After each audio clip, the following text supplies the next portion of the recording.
Misunderstanding ang madalas na sanhi ng hiwalayan. Kaya nga dapat lahat ng problema ay pinag-uusapan para sa huli ay wala kang pinagsisisihan. Dear Papa Dudut, magandang araw sa inyo mga kabarangay, na tulad ko ay laging sumusubaybay sa bawat storya ng inyong programa. Sumubok na rin po ako, Papa Dudut. Sa tingin ko po ay eto na yung matagal ko nang hinihintay. Ang maere ang aking kwento. Ako po si Noah, taga Laguna. Ang kwento na aking gustong i-share sa mga kabarangay ay kwento noong binata pa ako at kung gaano naging komplikado ang relasyon namin ng best friend kong babae at ang naging girlfriend ko. Gusto ko pong simulan ang storyang ito kung paanong nasira ang relasyon namin ni Nicole bilang mag-best friend. Classmate na po kaming dalawa simula kindergarten hanggang high school at magkapit-bahay lang din po kami. Kaya naman kahit mismo ang classmate din namin ay hindi naniniwala na best friends lang kami. Alangan naman po kasi na hindi ko siya isabay umuwi halos parking lot lang ang pagitan ng bahay namin. At saka pagagalitan din ako ni mama. Gawin ko na daw ang responsibilidad na yon dahil babae daw po ang inaanak niya. Nakasanayan ko na po ang lahat ng bagay. Minsan nga po ay kinikilig na rin ako kapag nag-aasarang kaming dalawa. Hindi ko naman po magawang ligawan dahil hindi ko naman alam kung gusto niya ba talaga ako o pinagtritripan lang niya ako. Gusto ko rin naman po ng assurance.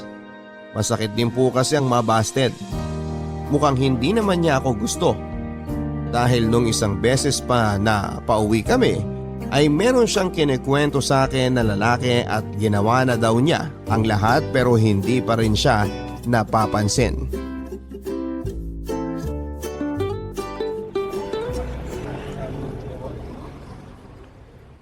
Uy, tumabi ka naman. Pag nasagasaan ka, mas lagot ako sa mama ko kesa sa mama mo. Ay, kasi naman Noah, kailan ba ako mapapansin ng crush ko? Ginawa ko na nga lahat May crush ka? Nagkaka-crush ka pala? Aba oo naman. Sino? Classmate natin? Secret. Baka mamaya sabihin mo pa sa kanya. Arte naman ito. O sige, ganito na lang. Sabihan tayo ng crush Sasabihin ko sa'yo kung sino crush ko. Tapos sabihin mo sa akin kung sino yung sa'yo. Ano? Ayoko nga. Di mo naman talaga sasabihin kung sino yung sayo Kilala kaya kita. Pag sinabi ko na sa'yo sa akin, sasabihin mo wala ka naman talagang crush. Ganyan ka naman lagi Grabe ka naman manghusga. Hindi porket maraming nagkakagusto sa akin, hindi na ako nagkakagusto sa iba. Wow! Talagang seryoso ka pa ha? Pero totoo nga, may crush ako. Seryoso. Seryoso talaga? Sino naman? Si Angel. Yung nasa section 1. Tingin kasi ng tingin sa akin ako tuloy yung nagkagusto.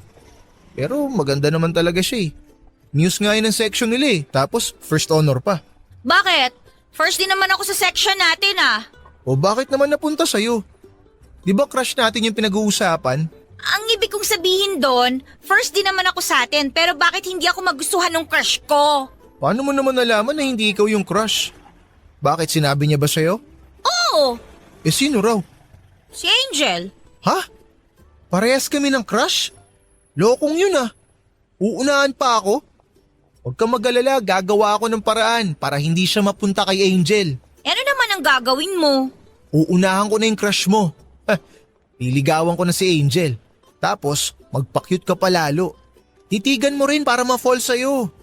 Malay mo, gumana dun sa crush mo yung ginawa sa akin ni Angel. Pagkatapos ako tingnan-tingnan, ako yung na-fall. Di na kailangan. O bakit? Hindi mo ba nagustuhan yung plano? Hindi! Hindi na po niya ako pinansin hanggang sa makauwi na kami. Siguro ay mas na bad trip siya sa naisip ko. Ang totoo naman po kasi noon ay hindi ko talaga crush si Angel. Sinabi ko lang yon para malaman ko kung sino ba yung crush ni Nicole. Kaso ang ending po ay hindi niya nasabi dahil sa inis niya sa akin. Gusto ko lang naman po talagang malaman kung may pag-asa ba ako. Ayoko na po kasi magstay bilang kaibigan niya lang, pero kung wala talagang pag-asa ay matatanggap ko rin naman. Minsan nga po ay pinagseselos ko si Nicole sa mga ex ko pero wala pa ring epekto. Tinatawanan niya lang ako at minsan ay aasarin niya pa ako. Mahirap po pala ang mahulog sa kaibigan, Papa Dudut. Lalo na kung hindi ikaw ang gusto. Pinapakita ko naman na gusto ko siya pero hindi niya yon napapansin. Parehas lang po kami. Ginagawa namin ang lahat para sa taong gusto namin, pero hindi kami magawang gustuhin. Mukhang wala po talagang balak si Nicole na sabihin sa akin kung sino ba talaga yung crush niya. Nakakalungkot lang din po dahil umasa ako na ako ang lalaking yon, Papa Dudut. Napilitan na po akong ligawan noon si Angel dahil mas nagpapakita rin ito ng motibo. Mabait naman po siya at madaldal. Medyo wild nga lang pong makipag-usap kaya madalas ay nagigising nito ang pagkalalaki ko. Hindi ko po nasabi ang tungkol doon kay Nicole kaya naman noong araw na pinapunta niya ako sa bubong nila ay doon ko palang nasabi yon. At halos maiyak po ito dahil yun din po ang araw na sinabi niya sa akin na ako pala talaga ang lalaking gusto niya.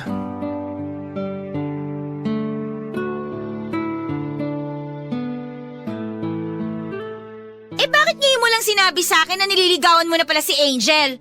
Teka, bakit ka ba nagagalit? Ikaw nga hindi mo pa sinasabi sa akin kung ano pangalan ng crush mo eh. Nagalit ba ako? Hindi naman ako galit. Bakit ka ba ganyan? Wala naman akong kasalanan sa'yo ah. Bakit naiinis ka na naman? Alam mo, daig mo pa yung girlfriend na tupakin. Kasi naman, hindi mo ba nahalata? Hindi mo ba napapansin lahat ng effort ko para sa'yo? Wala lang ba yun lahat? Ha? Ano bang sinasabi mo? Siyempre na-appreciate ko yun lahat. Lagi nga ako nagsi-thank you pag pinakokopya mo ako eh. Hindi naman yun ang ibig kong sabihin eh. Ano nga kasi ang ibig mong sabihin? Noah, ikaw yung gusto ko. Ikaw yung lalaking matagal ko ng crush. Hindi ko masabi yung pangalan kasi ikaw yun. Ikaw yun, Noah! Yan lang ang sasabihin mo? Lang talaga? Wala kasi akong masabi. Sorry na. Sorry? Sabagay, nililigawan mo na nga pala si Angel. Pero hindi naman ibig sabihin nun hindi kita gusto. So, gusto mo rin ako? Actually, matagal na. Kaso kasi… Ano nga? Nagkakagusto na rin ako kay Angel eh. Ba't sinabi mo pa na gusto mo rin ako? Umasa pa tuloy ako. Ituloy mo na lang siguro yung panliligaw mo kay Angel. Kalimutan mo na lang tong pinag-usapan natin. Pero tingin ko naman mas gusto kita, Nicole. Wag na! Okay lang ako. Doon ka na sa Angel mo. Maganda siya, tsaka matalino. First nga siya sa section 1, di ba? Ako kasi, matalino lang pero hindi maganda. Oo nga pala. Baka umabsent ako ng 2 weeks ha. Namatay kasi yung lolo ko kaya kailangan naming umuwi sa probinsya. Kaya pala namamaga yung mata ng mama mo. Condolence, Nicole ah. Salamat.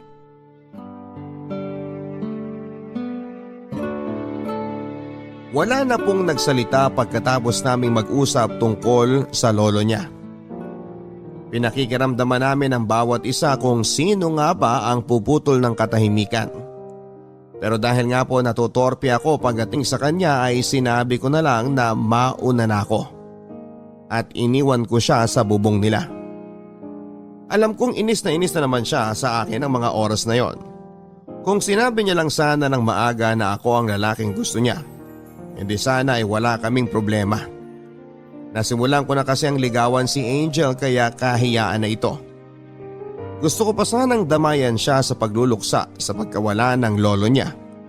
Pero kinain na ako ng hiya at pagkailang. Alam kong nalulungkot siya ng husto dahil mahal na mahal niya ang lolo niya na yon. Dahil yun lang ang nag-spoil sa kanya. 2 linggo nga po kaming hindi nagkita ni Nicole. At sa 2 linggong pong yon ay laging si Angel ang nakakasama ko. Si Angel po ang kasama ko pero ang isip ko po ay nasa probinsya nila Nicole. Hindi ko po kasi mapigilan ang sarili ko na hindi siya isipin. Hindi ko rin naman po magawang tawagan dahil nahihiya ako. Pakiramdam ko po kasi ay nabasted ko ang kaibigan ko. Sa loob nga po ng 2 linggo na yon ay parang ang daming nangyari.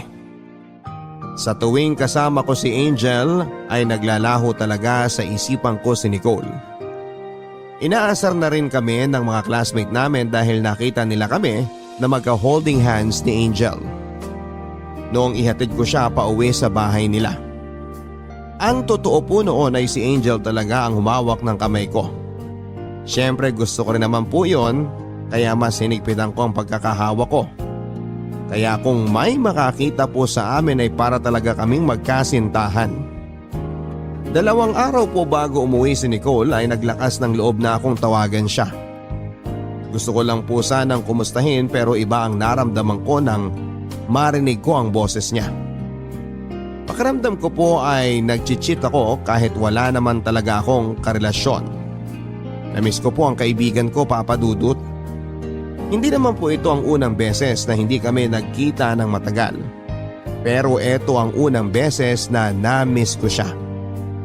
Nalambingin ko nga po sana siya, Papa Dudut, pero huli na rin po ang lahat dahil may boyfriend na ito.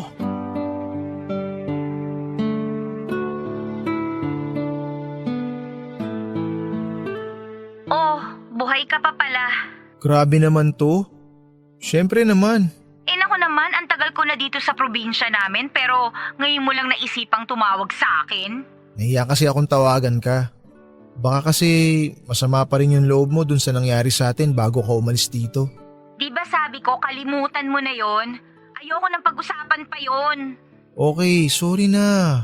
Magagalit ka na naman sa akin eh. Oo na, ba't ka ba kasi tumawag? Ano bang sasabihin mo? Wala naman. Kukumustahin lang sana kita. Alam ko kasing malungkot ka ngayon dahil sa lolo mo. Oo, sobrang lungkot. Buti nga lagi akong tinatawagan ni Ivan eh. Ivan? Sino Ivan? Pasensya na ha. Hindi ko na rin nasabi sa'yo. Si Ivan, yung boyfriend ko. Sinagot ko na siya nung gabi na inamin ko sa'yo na gusto kita. Nakwento nga niya sa akin na ang sweet niyo nga raw ni Angel sa school eh. Kaya hindi na ako magtataka kung hindi mo na naisip na tawagan pa ako. Kasi nga, busy ka na sa Angel mo. Sino bang Ivan? Hindi mo kilala si Ivan? Classmate siya ng girlfriend mo. Okay. Si Ivan pala. Namumukhaan ko na. Siya ba nagsabi sa'yo na girlfriend ko na si Angel? Pwes, pakisabi sa kanya na huwag siya magkakalat ng balita na hindi totoo. Hindi pa kami ni Angel, kaya wala pa akong girlfriend. Pero bakit nag-holding hands na kayo? Siya yung humawak sa kamay ko eh. O sige, aaminin ko na. Nagkakagusto na nga ako kay Angel. Pero hindi ko pa rin siya nililigawan hanggang ngayon. Kasi nga, gusto kita. Gusto mo ba talaga ako? Kasasabi ko lang, di ba? Oo, gusto kita. Sa pangalawang pagkakataon, Papa Dudut, ay nilamon na naman kami ng katahimikan. Pagkatapos ko po kasing sagutin ang tanong niya ay hindi naman siya nagsalita. Wala na rin po akong ibang masasabi dahil may boyfriend na siya. Ano namang laban ang nararamdaman ko kay Ivan? Marami pong nagkakagusto kay Ivan pero si Nicole ang napili niyang ligawan, kaya sa tingin ko po ay gusto niya talaga ang kaibigan ko. Napilitan na naman po akong magsinungaling kay Nicole. Sinabi ko na hindi ko nililigawan si Angel kahit na ang totoo ay nagkakamabutihan na kami. Kahit ako mismo ay naguguluhan kung bakit lagi kong pinagtatakpan ang ginagawa ko kay Nicole. Siguro ay ayaw ko lang siyang masaktan. Siguro ay gusto ko lang ingatan at alagaan kung ano ang meron sa aming dalawa. Kasi nga po, kung hindi mag-workout yung sa amin ni Angel, ay mine Nicole na sasalo. Pero bakit ko na lang hindi magawang kalimutan si Angel at panindigan na lamang si Nicole? Alam kong ako mismo ang nagpapakomplika sa takbo ng mga bagay-bagay.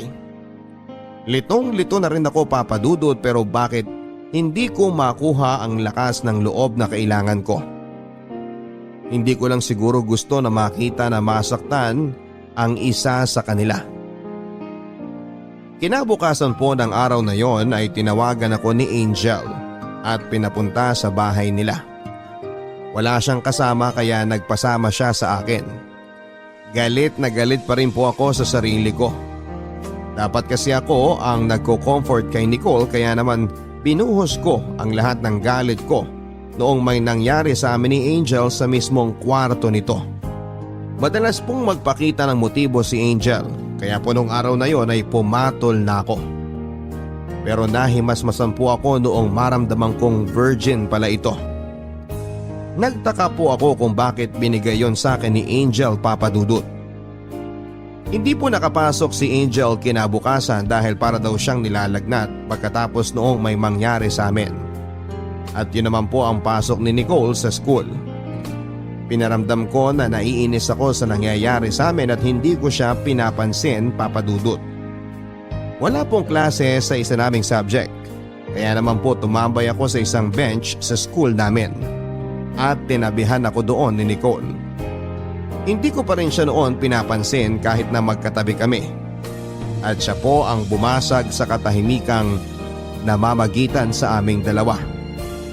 Nagulat na lamang po ako noon nang biglang sinabi ni Nicole na makikipag-break na siya kay Ivan at ayusin namin ang sa amin. Gets ko naman po ang gusto niyang mangyari. Gusto ko rin naman po yun kaso ay hindi ko naman maiwan basta si Angel dahil may nangyari na sa amin. Pero hindi ko sinabi ang tunay na dahilan kay Nicole.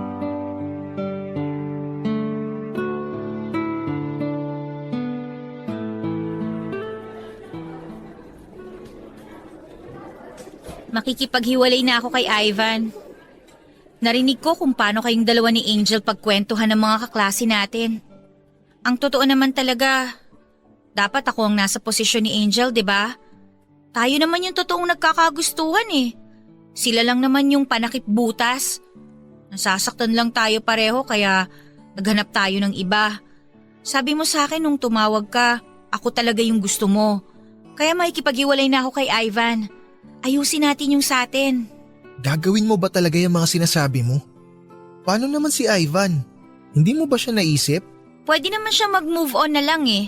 Sasabihin ko yung totoo sa kanya na ikaw talaga yung gusto ko. Mas okay naman siguro kung magpapakatotoo ko sa nararamdaman ko. Kesa naman manloko ko, di ba? Ba't ka ba ganyan? Ayaw mo na ba na maging tayo? Hindi mo na ba ako gusto? Gusto. Gustong gusto pa rin kita. Wala namang nagbago sa nararamdaman ko eh. Pero ba't ganyan ang itsura mo? Bakit hindi ko makita sa mukha mo yung sinasabi mo? May problema ba? Ay, wala naman. Pero ba't ang tipid mong magsalita? May gusto ka na yata talaga kay Angel eh. Hindi mo na ba kayang hiwalayan siya? Pero paano naman ako? Umasa lang ba ako ulit, Noah? Hindi sa ganun. Hindi pa naman talaga kami ni Angel. Pero yun kasi yung alam ng lahat eh. Kaya nga kung pwede lang sana, hayaan mo muna ako na ayusin muna yung sa amin. Wala naman pala talaga kayong relasyon eh. Ano pa nga ayusin mo? Malapit na rin naman tayong gumraduate. Sa susunod na taon, hindi na kayo magkikita. Pwede ba wag mo nang isipin yun? Hindi kasi ganun kadali yun eh, Kuli. Oo, gusto kita. Gustong gusto kita, pero meron tayong masasaktan. Hindi mo naman kasalanan kung masaktan siya eh. Siya yung nagpakita sa'yo ng motibo. Nilandi ka niya. Kaya kung masaktan siya, dapat lang yun sa kanya. Bakit naman dati kaya mong makipag-break sa mga naging girlfriend mo kahit hindi ka naman nagbibigay ng dahilan kung bakit ka nakikipaghiwalay? Bakit ngayon hindi mo magawa? Nicole, iba na kasi ngayon. Basta magtiwala ka lang sa akin, okay? Pag okay na yung sa amin ni Angel, aayusin naman natin yung sa atin. Basta sa ngayon, magtiis na muna tayo ng ganito. Alam mo, hindi ko pa rin maintindihan eh. Bakit hindi mo na lang sabihin sa kanya ng diretsyo? Kung ayaw mong gawin, edi ako nang gagawa. Ako na yung magsasabi na tayo naman talaga yung nagmamahalan dito. Please, wag! Wag mo gagawin yan. Magtiwala ka lang sa akin. Aayusin ko lang yung sa amin, okay? Huwag kang magmadali at saka huwag ka munang makialam. Pero masasaktan ako sa tuwing makikita ko kayo araw-araw na masaya. Nandyan naman si Ivan, di ba? Sumama ka na muna sa kanya. Ano bang kalokohan to? Naririnig mo ba yung sinasabi mo? Alam mo, naguguluhan na ako sa gusto mong mangyari eh. Nicole, uulit-ulitin ko lang yung sinabi ko sa'yo. Magtiwala ka lang sa akin. Basta aayusin ko muna yung sa amin ni Angel, tapos aayusin ko na yung sa atin. Huwag ka muna mainip. Please. Okay, pero sana ako pa rin yung pipiliin mo sa huli. Sana hindi mo ako pinapaasa. Mahal kita. Paniwalaan mo yun. Magtiwala ka sa akin. Nakita ko po kung paano kumalma ang mukha ni Nicole noong sinabi ko na mahal ko siya, Papa Dudut. Yun po ang unang beses na sinabi ko yon sa kanya. Alam ko naman po sa sarili ko na yun talagang nararamdaman ko. Mahal ko na po si Nicole pero hindi ko magawang iwanan si Angel dahil sa nangyari sa amin. At hindi ko rin po alam kung may nabuo dahil first time ko lang pong makipagtalik sa babae. Kaya hindi po ako sure kung wala pong nabuo. Hindi namin mapakita sa school yung nararamdaman namin sa isa't isa. Kaya naman po sa bahay na lang namin nagagawa ang maglambingan. Lumaki na nga po kaming laging magkasama kaya naman po sa tuwing pumapasok si Nicole sa kwarto ko ay hindi nag-iisip ng ibang mga magulang ko.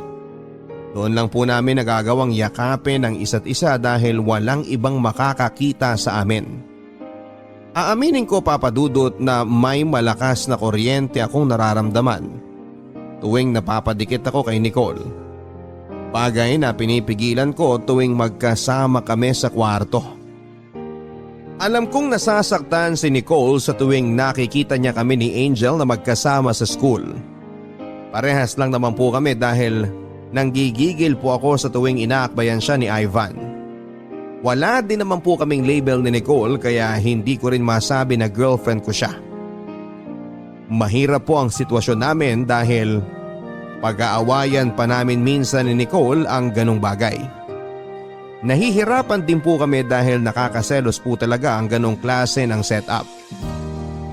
Hindi ko pa rin po masabi kay Nicole ang totoong dahilan kung bakit hindi ko magawang iwanan si Angel. Sigurado po kasi ako na hindi niya yon magugustuhan at siguradong magagalit siya sa akin. Hindi po kasi ganong klase ng babae si Nicole, against po talaga siya sa premarital sex. At isa pa ay hindi ko pa rin po alam kung may nabuo ba kami ni Angel.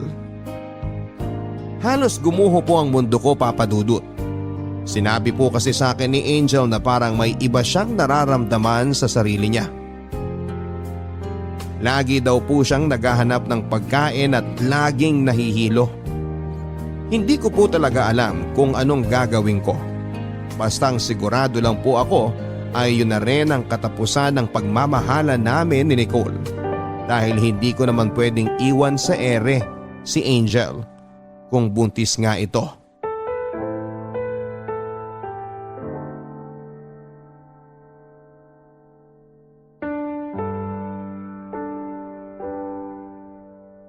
Oh, mag-juice ka muna.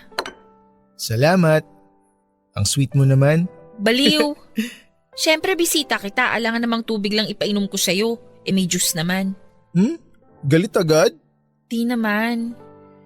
Hindi ko rin maintindihan yung sarili ko eh. Ang bilis magbago ng mood ko. Hindi naman ako ganito dati. Tapos lagi na lang ako nahihilo. Tapos lagi pa ako nagkikrave sa chocolate. Kaya nga pinabili kita bago ka pumunta dito. Di ba mahilig ka naman talaga sa chocolates? Oo nga, pero iba kasi ngayon. Tapos yung isa pa, delayed na ako ng 1 buwan. Baka naman delayed ka lang talaga. Okay lang, Noah. Expected ko naman na ganyan na magiging reaction mo. Tsaka may kasalanan rin naman ako doon. Kaya kung meron ngang laman yung tiyan ko, piniprepare ko na yung sarili ko na maging single mother. Hindi ko na to papaako sa'yo. At teka, sandali. Pwede naman nating pag-usapan ng maayos yan eh. Noah, ayoko magpalaglag. Pwede ko rin yun ikamatay. Wala naman akong sinabi na magpapalaglag ka eh. Ang ibig kong sabihin, pwede nating paghandaan yan. Handa naman akong panagutan yung magiging baby natin eh. Talaga? Akala ko sasabihin mo sa akin ipalaglag ko na lang eh. O kaya itatanggi mo na ikaw talaga yung tatay nito. O kaya bigla mo na lang akong iwan. Oh, huwag ka nang umiyak. Mamaya makaapekto pa yan kay baby. Malapit na rin naman ang graduation. Pagka-graduate natin, maghahanap ako agad ng trabaho. Pero sa ngayon, isipin muna natin kung paano natin sasabihin sa mga magulang mo yan. Haharap ka talaga sa magulang ko? Oo naman. Ibig sabihin, mahal mo talaga ako. Salamat, Noah. Promise, magiging mabuti akong asawa at ina. Oo, di ba sabi ko sa'yo huwag ka na umiyak? Basta, kung kailan ka maging ready, sabihan mo lang ako. Sasamahan kitang sabihin yan sa mga magulang mo. Sige, sasabihan kita agad. Parang medyo na-excite tuloy ako. Magkakaroon ako ng sarili kong pamilya. Siguro, paabutin muna natin ng 1 buwan bago natin sabihin. Natatakot din kasi ako eh. Okay, sige. Basta sabihan mo lang ako. Okay. I love you, Noah. I love you too.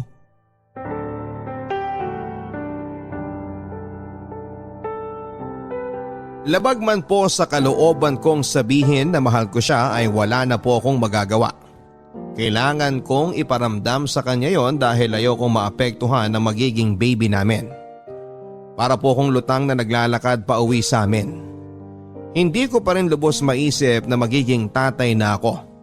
Marami pa akong pangarap sa buhay kaso ay ayokong pabayaan na lang ng ganon ang magiging anak ko.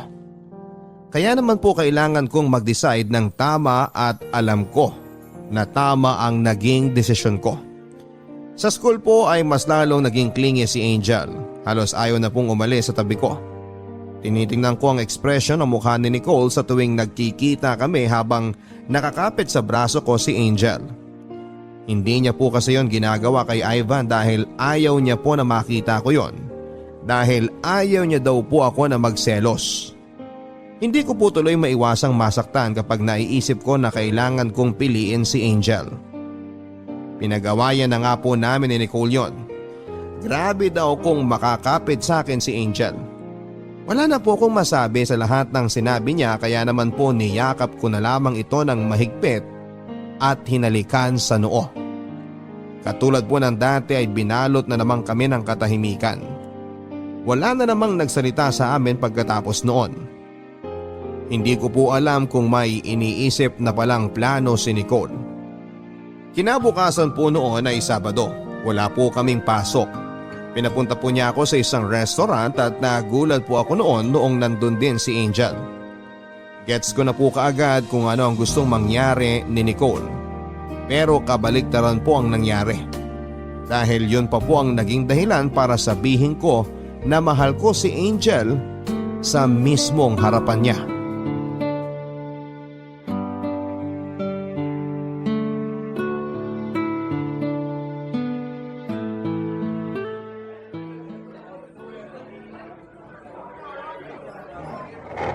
Buti naman dumating ka na. Medyo kanina ka pa namin inaantay. Naku. Actually, nagmadali pa nga ako eh. Sorry kung nagantay kayo na matagal ha. Okay lang naman. Ikaw pa malakas ka sa akin eh. Ano ba kasi yung surprise mo? Wala ka namang dala. Kinakabahan tuloy ako. Surprise? Anong surprise? Ha? Sabi ni Nicole may surprise ka daw. Kaya nga pumunta agad ako eh. Di ba meron kang sasabihin, Noah? Sabihin mo na. Ito na yung pagkakataon. Magpakatotoo na tayo. Nakakapagod na kasi eh. Diba sinabihan na kita na huwag kang gagawa ng ganitong bagay? Pero hirap na ako. Wait, ano bang problema? Ano bang pinag-uusapan nyo? Anong hirap na hirap? Noah, sige na. Ikaw na yung magsabi. Mas maganda kung sa'yo mismo manggaling. Ano bang sinasabi mo, Nicole? Noah naman eh! Di na ako natutuwa ah. Noah, ano to? Ano bang nangyayari? May relasyon ba kayong dalawa? Wala kaming relasyon. Wala nga, pero… Nicole, pwede ba? Please, mahal ko si Angel. Hindi ko siya kayang iwan. OMG, kailangan ko umuwi. Sinugod si Daddy sa ospital. Mauna na muna ako sa inyo. Tatanungin na lang kita sa susunod, Noah. Sana magsabi ka sa akin ng totoo. Ihatid na kita. Hindi na. Sa tingin ko kailangan niyo mag-usap. Sapat na sa akin na sinabi mong ako ang mahal mo para pagkatiwalaan kita. Pero magtatanong pa rin ako. Iwan ko na muna kayo. Sige, ingat ka. Noah! Bakit mo ako niloko? Nicole, hindi kita gustong lokohin. Pero kailangan ko siyang panindigan eh. Bakit? Bakit kailangan? Nakipaghiwalay na nga ako kay Ivan, di ba? Tapos ito pala yung mangyayari? I'm sorry, Nicole. Mahal talaga kita. Pero, buntis si Angel. Ano? Noah naman! Ba't mo ginawa yun? Nangyari yun nung sinabi mo sa akin na sinagot mo na si Ivan. Sobra kasi ako nasaktan nun kaya may nangyari sa amin ni Angel. Pero hindi yun sapat na dahilan para gawin mo yun kay Angel. Paano kung hindi naman pala kayo yung magkakatuluyan? Kaya nga pananagutan ko siya. Buntis na siya eh. Nicole, bala ko naman talagang sabihin sa'yo eh. Pero hindi mo sinabi! Pinaniwala mo ako na ako talaga yung pipiliin mo! Grabe, nakakahiya ako! Ako pa yung nagpapunta kay Angel dito! Pero ako pala yung masasurprise! I'm sorry. Ano ba magagawa ko? Nagpaloko na ako sa'yo eh! Kasalanan ko rin naman.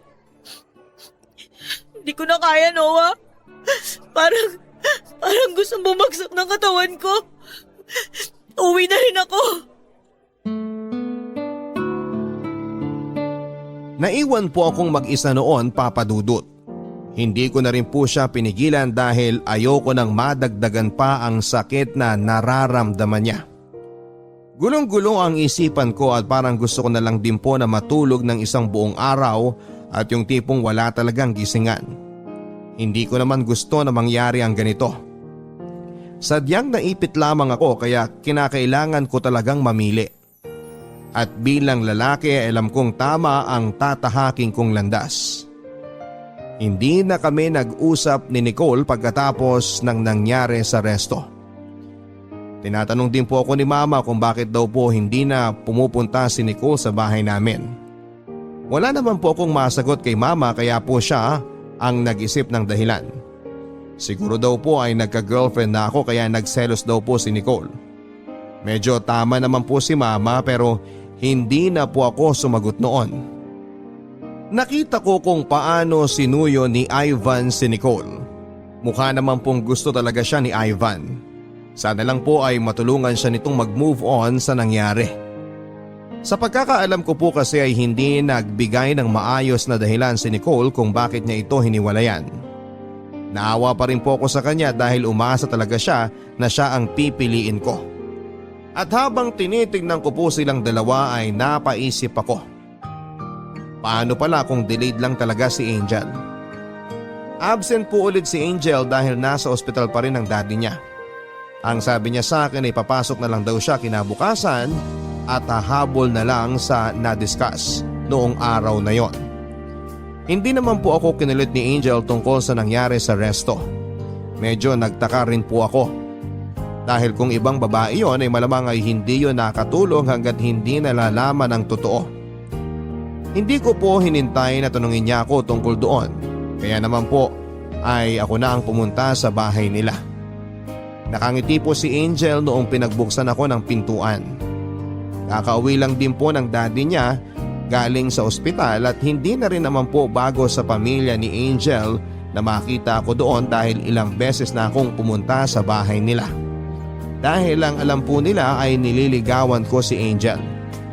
Sinabi ko po sa kanya na kaya ako pumunta doon ay para sabihin sa kanya ang totoong nangyari.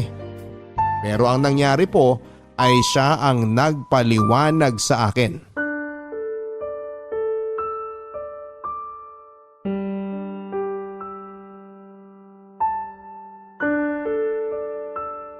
Bakit naman pumunta ka pa dito? Di ba sabi ko naman sa'yo papasok na ako bukas? Oo, alam ko pero Gusto ko kasing ipaliwanag sa iyo yung nangyari sa resto. Gusto ko na maging malinaw sa iyo ang lahat. May ipapaliwanag din kasi ako sa'yo. Sino bang mauuna sa atin magsalita? Sige, ikaw na muna. Tungkol saan ba ang ipapaliwanag mo? Ganito kasi, Noah. Dinatna na ako. Hindi ko nasabi sa'yo agad kasi natakot ako sa magiging reaksyon mo. Ha? Kailan pa? Kailan ka pa dinatnan? 1 week after nung akalain natin na buntis ako. Bakit tinago mo sa akin yun? Bakit hinayaan mong isipin ko na buntis ka talaga? Bakit pinatagal mo pa? Kaya nga gusto kong humingi sa'yo ng sorry eh. I'm sorry. Nagustuhan ko kasi yung feeling na sobrang maalaga ka sa akin. Yung ayaw mong nalulungkot ako. Yung andyan ka lagi sa tabi ko. Yung pakiramdam na mahal mo talaga ako. Ayoko kasi na magbago yun, Noah. Mahal kasi kita. Alam ko naman na alam mo kung gaano kita kagusto eh. Ako na nga yung nagpakita sa'yo ng motibo para ligawan mo ko. Kaya pumayag ako na ikaw ang makauna sa akin kasi gustong gusto kita. Mali eh. Dapat nagsabi ka sa akin ng totoo. Oo, alam ko na may gusto ka sa akin noon pa. Nararamdaman ko naman yun eh, pero itong ginawa mo na nagpanggap kang buntis, hindi tama to eh. Hindi mo alam kung ano yung bagay na nasayang dahil sa ginawa mo. Pero akala ko naman talaga buntis ako.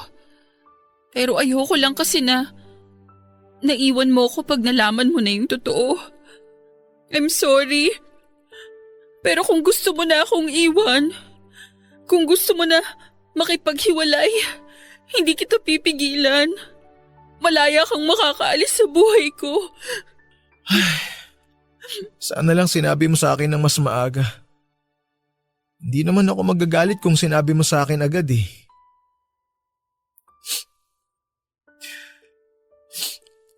Nawala yung taong mahalaga sa akin dahil akala ko buntis ka talaga. Mas pinili kita kaysa sa kanya tapos malalaman ko na nagsinungaling ka lang pala. I'm sorry, Noah. Mahal lang talaga kita. Pero si Nicole ba? Yung babaeng tinutukoy mo? Ang swerte naman niya. Kasi merong Noah na iniiyakan siya. Ang swerte-swerte niya. Naiinggit ako sa kanya. Nakita ko kung anong klaseng tao ka. Nakita ko kung paano ka mag-alaga ng babae. Naramdaman ko kung paano ka magmahal kahit pinipilit mo lang naman na mahalin ako. Ang bait-bait mo. Kaya sana mapatawad ka niya. Kasi sayang talaga kung pakakawalan ka pa. Sige na, umuwi ka na. Gagabihin ka na masyado. Sa totoo lang nagugustuhan naman na talaga kita eh. Kahit dati pa. Pero nangibabaw sa akin yung nararamdaman ko para kay Nicole. Masaya na akong malaman na minahal mo ko kahit konti. Okay na sa akin yun. Kaya hindi na ako pumayag na ihatid mo ko nung nasa resto tayo kasi gusto ko na makapag-usap kayo. Sa mga sinasabi niyo pa lang noon, alam ko nang merong something sa inyo. Pero sinabihan mo pa rin ako na mahal mo ako noon. Inisip ko na lang na sinabi mo lang naman yun kasi alam mo buntis ako. Pero ngayong alam mo na yung totoo, pwede mo nang ayusin yung inyo. Mabait ka naman, Angel. Kaya magiging maswerte rin yung lalaking mapapasayo balang araw. Salamat. Meron lang akong last favor sa'yo. Sige, ano yun? Kung sakaling maging okay na kayo ni Nicole, huwag sana kayong magpakita na sweet kayo sa isa't isa. Gusto ko lang na makapag-move on ng mabilis.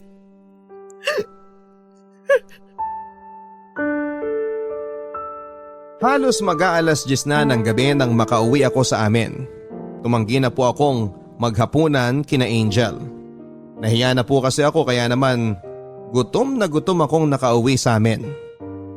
Okay na po sa akin na maayos kaming naghiwalay ni Angel. Mabait po talaga siyang tao kaya sana balang araw kung hindi na pwedeng maging kami ni Nicole ay sana ay mag-cross muli ang landas namin. Sinubukan ko pong kausapin si Nicole at hindi ko po napansin na nandun pala si Ivan sa bahay nila. Kaya naman po nagulat ako nang biglang sumulpot ito sa labas ng bahay nila. Sinubukan ko po kasing humingi ng tawad sa kanya. Nasabi ko na rin po na hindi pala talaga buntis si Angel. Pero huli na po ang lahat dahil nagkabalikan na sila ni Ivan. Hinayaan ko na rin po siya. Hindi ko na po ginulo pa ang nararamdaman niya kaya ako na mismo ang umiwas. Masyado pong naging magulo ang high school life ko, Papa Dudut. Complicated po talaga ang buhay teenager kaya naman po nang makapasok na ako sa university ay sinubukan kong maging mature. Nag-focus ako sa pag-aaral. Hindi na kami nagkitang muli ni Angel pagka-graduate namin ng high school. Kami naman po ni Nicole ay nag-iba na rin po ng landas. Katulad nga po ng sinabi ko ay wala na akong balak na guluhin pa sila. Kaya ako na ang lumayo pero isang gabi ay tumawag sa cellphone ko si Nicole at nasa labas daw po siya ng boarding house ko. Lasing po ito kaya nilabas ko siya.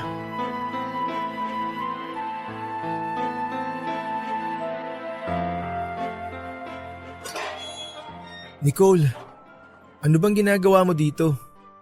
Gabi na. Alam ba ni Ivan na nandito ka? Hindi niya alam. Siyempre, magagalit yun.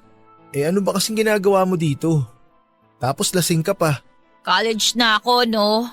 Pwede ko nang gawin to. Pwede na ako mag-inom. Sana kay Ivan ka na lang pumunta. Pinagtatabuyan mo ba ako? Kala ko mahal mo ako. Hindi naman sa pinagtatabuyan kita pero lasing ka. Kaya dapat doon ka sa boyfriend mo pumunta.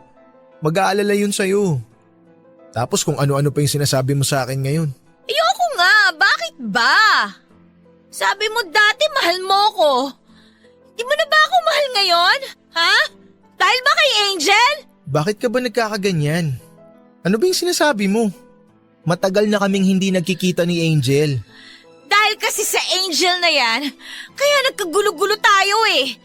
Dapat ikaw yung boyfriend ko ngayon eh. Hindi naman talaga yun buntis, di ba? Nagsinungaling siya para hindi ka mapunta sa akin.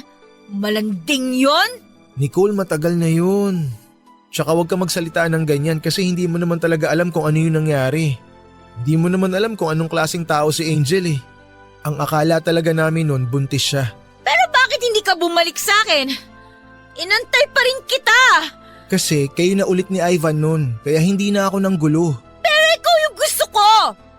Ikaw yung mahal ko. Pwede ko naman siyang iwan kung binalikan mo lang ako nun eh. Akala ko kasi okay ka na nun eh. Akala ko masaya ka na kay Ivan kaya hinayaan na kita. Pero Nicole, matagal na yun. Naka-move on na ako. Ang daya mo! Alam mo ba? Alam mo ba na mahal kita? Ang tagal kitang iniyakan. Ang dami kong pinagsisisihan hanggang ngayon. Sana pala, sinabi ko kaagad sa'yo noon na ikaw talaga yung crush ko. Sana nagpakita na lang din ako ng motibo noon. Sana hindi ko na lang sinagot si Ivan. Sana inintindi ko muna yung talagang nangyari sa inyo ni Angel noon. Di sana, ikaw yung kasama ko ngayon. Nasasaktan pa rin ako, Noah. Nicole, I'm sorry. Pero sana wag na natin pag-usapan to. Matagal na yun eh. Tsaka isa pa, hindi na tayo mga bata. Tulungan mo na yung sarili mong mag-move on. Tsaka tinawagan ko si Angel kanina. Sabi ko tawagan niya si Ivan para sunduin ka dito. Parating na sila. Antayin na lang natin. Bakit mo naman tinawagan si Angel? Kayo pa rin ba hanggang ngayon? Hindi kami. Okay? Ngayon ko na lang siya ulit nakausap. Sinabi ko lang sa kanya na ipasundo ka kay Ivan. Wala naman akong number ni Ivan eh. Si Angel meron dahil magkaklase sila nung high school. May number sila ng isa't isa. Kaya nakisuyo lang ako. Pero mahal kita, Noah! Di ba mahal mo ako? Sabi mo sa akin dati, mahal mo ako! Nicole, lasing ka lang. Epekto yan ng alak. Bukas, sigurado ako si Ivan na ulit ang mahal mo. Noah! Oh, sumama ka pa kay Ivan? Oo, hindi rin naman kasi ganun kalayo yung tinutuluyan ko dito. Kaya sabi ko kay Ivan, daanan niya na ako. Nicole, anong ginagawa mo rito? Gabing-gabi na, lasing ka pa. Gusto ko makipag-usap. Kaya ko naman yung sarili ko eh. Ivan, pakihatid mo na lang si Nicole sa kanila. Bagalan mo lang yung pagpapatakbo para hindi kayo maaksidente. Iwan ko na lang yung motor ko dito, pre. Balikan ko na lang bukas. Magta-taxi na lang kami para mas safe si Nicole. Okay, sige. Ako nang bahala magpasok sa loob ng gate mamaya. Mas mabuti nga yung ganun. Iwan mo na rin yung helmet mo para wala kang bitbit. Nicole, let's go. Noah! Uy, ano ka ba? Halika na. Ayokong umuwi, Halika Ivan. na. Ano ba? Tama na. I'm sorry Nicole pero kailangan mo nang umuwi. Magpahinga ka na muna. Sige Ivan, mag-ingat kayo ha. Sige, pre. Salamat. Salamat din.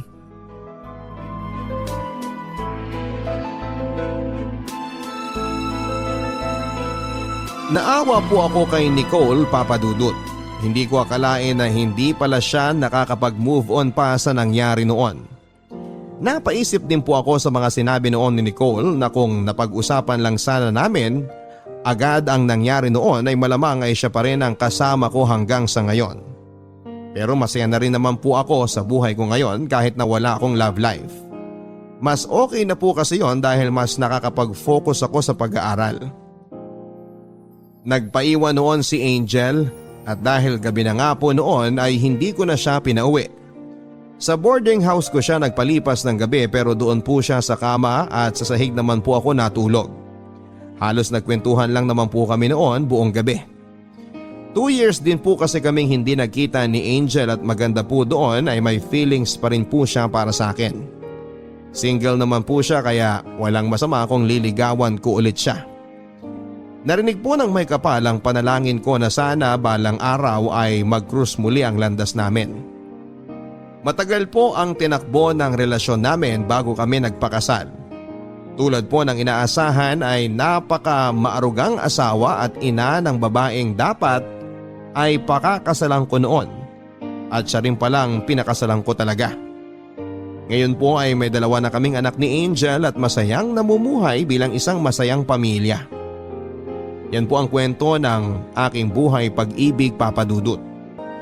Actually, ito ang paborito naming okasyon ng aking live-in partner na si Arturo. Ito ang lagi naming inaabangan dahil kapaskuhan noon nang kami ay nagkakilala. Ang alaala namin ni Arturo ang masarap balik-balikan kapag ganitong kapaskuhan. Dati tuwing sasapit ang Pasko ay paulit-ulit kaming nag-uusap tungkol sa aming mga nakaraan habang kumakain ng bibingka. Bibingka? Oo nga pala no? Kailangan kong bumili ng bibingka. Ito na ang tradisyon namin ni Arturo tuwing sasapit ang Kapaskuhan. Ang bibingka na naging simula ng aming pag-iibigan. Ako nga pala si Magda. At ito ang kwento kung paano ako nahulog sa isang taong nag-abot sa akin ng bibingkang nabili niya sa kanto. 5 taon nang nakakaraan nang una kong nakilala si Arturo. 20 anyos lamang ako noon at nagtatrabaho sa isang pipitsuging beer house. Yung beer house, Papa Dudut, na sakalang pinupuntahan kapag sarado na ang lahat ng mapupuntahan. Dating bahay yon ni Tita Rosana, ang may-ari ng beer house na yon. Simula nang magkahiwalay sila ng kanyang asawa at sumama ang mga anak nila sa asawa niya. Ginawa na lamang nitong beer house ang bahay para may pagkakitaan at may pang-aliw siya sa sarili niya. Tuwing nalulungkot ito kapag naaalala ang kanyang mag-aama. Ako ang pinakaunang naging waitress doon. Pineke ko pa ang mga edad ko para lamang tanggapin niya ako noon. 17 pa lamang ako noon at kailangan ko ng trabaho dahil naglayas ako sa bahay ng nanay at stepfather ko. Ang beer house ni Tita Rosana ang naging bagong tahanan ko noon. Stay in ako sa beer house dahil gusto ni Tita Rosana na may makasama siya roon. Doon ako nagdalaga talaga sa beer house na yon. Nung una, aminin kong hindi ko masikmurang makitable sa mga amoy chikong customer na panayang talsik ng laway kapag nalalasing na. Pero kailangan ko ng pera. Tiniis ko yon hanggang sa masanay na ako sa aking sitwasyon. Iniisip ko na baka talagang para ako dito. Sa pag-waitress ko sa beer house na ito ay nakilala ko si Arturo. Doble ang edad nito sa akin at naaalala ko pa. Ilang minuto na lamang bago magpasko ay pumasok ito sa beer house namin. At dahil nga kailangan naming kumita kahit kapaskuhan ay pinapasok namin siya. Ako ang sumalubong sa kanya at nakita kong nakangiti na ito kahit mukhang kinakabahan. Halatang unang beses lang na pumasok sa beer house ang mamang ito. Madaling makukuhanan ng pera. Madaling mauuto. O ano, kape lang talaga ang o-orderin mo? Arturo ang pangalan ko kung sakaling gusto mong malaman. O Mang Arturo, kape lang ba talaga ang o-orderin mo? Oo sana. Kasing presyo na yan ng beer dito. Mag-beer ka na lang kasi, samahan kita. Magkano lang naman yung ladies drink eh. Naku, di doble yung bahid ng ladies drink. Sabi kasi nung kasamahan kong jeepney driver. Ah, jeepney driver ka pala. Oo, ito na yung nakamulatan kong trabaho. Ikaw, yung… Pamumokpok ang nakamulatan kong trabaho. Oo rin. sa tingin ko hindi ka naman pokpok eh. Hindi talaga. Tumitable lang naman ako pero hindi ako nagpapagalaw. Pero para sa lahat, ka-level ko pa rin yung mga pokpok dyan. Kasi sa beer house daw ako nagtatrabaho. Dapat hindi ganun. Serbidoro ka lang naman ng alak. At nakikitable. Kaya titable mo ba ako ngayong Noche Buena? Malitsong kawali ka naman dyan. Sige na, dali na. Gutom ka na ba? Kanina pa. Tsaka Noche Buena na ngayon. Dapat sagana ang lamesa natin, di ba? Ay, oo nga pala. Pero di ba dapat hamon? Wala kaming hamon sa menu. Ang meron lang mani, sisling hotdog, sisig, paksiw at saka lechon kawali. Mamili ka na ron. Tunog Pasko naman lahat. Busog pa naman ako eh. Paano naman ako? Tititigan na lang kita dito magdamag hanggang lumamig ang kape mo. Sa totoo lang, may dala akong bibingka rito. Ito, mainit pa. Masarap yan sa kape. Talagang nagdala ka ng bibingka sa beer house? Kahit saang lugar naman, masarap kainin yung bibingka. Salamat. Gusto mo rin ba ng kape? Kumuha ka ng sayo habang nagkikwentuhan tayo. Beer. Gusto ko ng beer. Di na kasi maganda ang beer kung iinom ka ngayon. Makakabagin ka. Saan ka naman galing na planeta at iniisip mo nakakabagin ako kapag uminom ako ng beer sa gabi? Hindi kasi ako umiinom eh. O sige na, ako nang kukuha ng kape mo. At kape mo rin. Oo na lang. Si Arturo ang unang lalaking inorderan ako ng kape sa beer house na yon. Madalas puro alak ang binibili sa akin. Gusto nila akong lasingin para magawa nila ang gusto nila sa akin pero matibay ata ako pagdating sa alak. Bago pa nila ako mapatumba ay sila ay subsob na sa lupa. Kinain ko ang dalang bibingka ni Arturo at aaminin kong masarap yon. Bata pa lamang ako noong huli akong nakakain ng bibingka. Buhay pa ang tatay ko noong binilhan niya ako ng bibingka pagkatapos naming magsimbang gabi. Hindi ko makakalimutan ang huling simbang gabi na nakasama ko ang tatay ko. Masaya kaming pareho noon habang nilalantakan ng binili nitong bibingka sa gilid ng simbahan. Nagkakaagawan pa kami noon sa kaunting nyog at pareho kasi namin gusto yon. Lalo na kapag naihahalo yon sa margarine ng bibingka. Nagmamadali kaming umuwi noon para maabutan pa ni nanay na mainit ang bibingkang binili namin para sa kanya. At dahil napaaga kami kesa sa inaasahan ni nanay ay nagulat siya, Papa Dudut. Nagulat kami. Si nanay nahuli namin ni tatay na kasiping ang aming kapitbahay. Naaalala ko pa na hindi nagsalita ang tatay at lumabas ng bahay. Hindi ko rin alam ang gagawin ko. Pinalabas ako ni nanay ng kwarto at sinara ang pintuan. Hindi ko alam ang nangyayari at nasa sala ako noon habang hawak ang bibingka. Nang lumabas si nanay ay kasabay na nito ang kapitbahay namin. Hinatid niya ito palabas. Nang bumalik si nanay sa loob ay hinarap ako nito at tinanong kung saan nagpunta si tatay. Umiling ako. Hindi ko alam. Hindi ko namalayan. Yun na ang huling beses, Papa Dudut, na nakita namin ni nanay si tatay. Wala na kaming naging balita sa kanya at ang kapitbahay namin doon na tumira sa bahay namin hanggang isang araw ay naging tatay-tatayang ko na ito. Naging stepfather. Mula noon ay hindi na katulad ng dati ang buhay ko.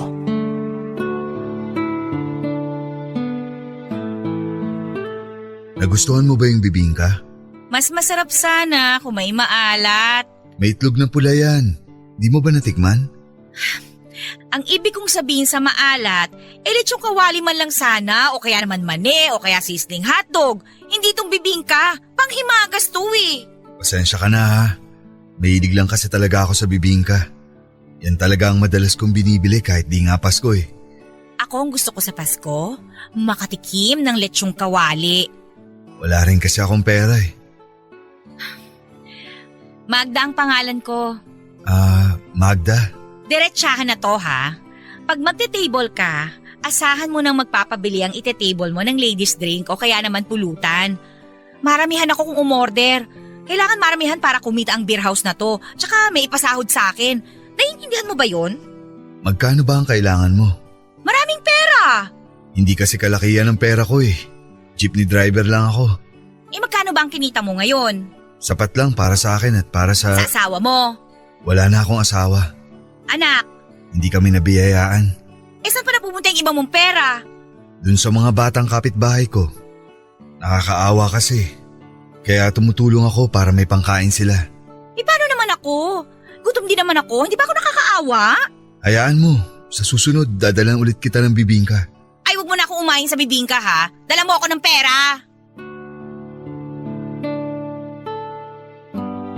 Alam kong nabigla si Arturo sa naging diretsahang kong sagot sa kanya. Ano pa ba ang inaasahan niya? Beer house yon, pokpok ako. Kapag tinable mo ako ay ibibigay mo lahat ng kailangan ko. Para napahiya pa itong tumango. Kapwa kami natahimik. Kunwari ay nililinisan nito ang kumukupas niyang sombrero habang ako naman ay tinititigan ang aking kuko para maramdaman niyang naiinip na akong kasama siya. Kung hindi lang niya ako binilhan ng kape ay hindi naman ako mananatili doon. Kung may ibang customer nga lang sana madali lang siyang iwan pero Noche Buena kasi noon. Sinong pupunta sa beer house hindi ba? Ewan ko ba kay Arturo kung bakit sa dinami-rami ng araw sa kalendaryo naisip pang pumunta kung kailan Noche Buena na. Wala ba siyang ibang mapupuntahan? Nang magpaalam na ito ay ngumiti ako at pinaalala sa kanya na kung magbi-beer house siya ay siguraduhin niyang may pera siya na dala. Tumango naman ito at ngumiti. Nagpaalam ito at sinabing mag-ingat ako. Akala ko ay hindi na siya babalik pa dahil napahiya na. Pero laking gulat ko nang bumalik ito at may dala pa ring bibingka at tulad ng dati. Kaping muli ang in-order niya para sa akin. Tinanong ko kung may dala siyang pera. Meron daw. Natuwa ako pero agad ding nawala dahil 50 pesos lang ang inabot nito. Tinanggap ko pa rin, pera pa rin yon. Pangbili ng yosi at napkin.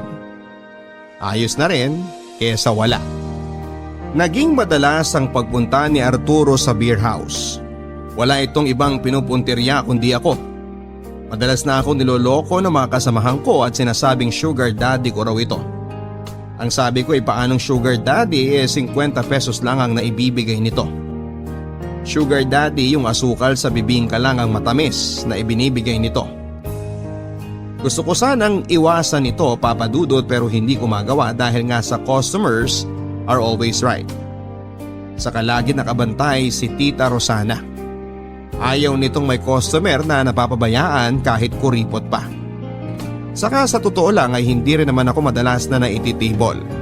Si Arturo lang lagi ang tumitable sa akin, mas maganda ang mga kasamahan ko. Pagdating sa ganda ng mukha at katawan, nasa dulo ako ng linya. Kaya nga ewan ko ba kay Arturo kung bakit ako ang pinupuntirya niya. Kanina pa kita inihintay. Ang dami namang waitress dito, Arturo. Bakit ba hindi ka nalang mag-table ng iba? Ikaw ang gusto ko eh. Kumain ka na ba? Hindi pa. Di ka ba pinakain nung nakatable mo kanina? Isang beer lang binili sa akin. Tapos yun, pinagpindot-pindot lang ako sa video okay. Kala naman katulong niya ako. Pa yan? Sakto, may binili akong kaldereta at 2 plastic ng kanin. May sabaw din ng nilaga kung gusto mo. Oh, himala. Wala kang dalang bibingka. Meron din. Ito oh. Ay, bibingka boy ka talaga. Sabi ko naman sa'yo eh, paborito ko yan. Hindi halata ha. Oh, kumain ka muna bago ka bumalik sa trabaho. Kapag naumay ka sa ulam, andyan naman ang bibingka. Kumuha ka na lang ulit ng kape para maisabay mo dyan. Eh ikaw? Kumain na ako kanina, pero sasabayan kita sa kape. O siya, sige. Total naka-break ako ngayon. Doon tayo sa may gilid kumain.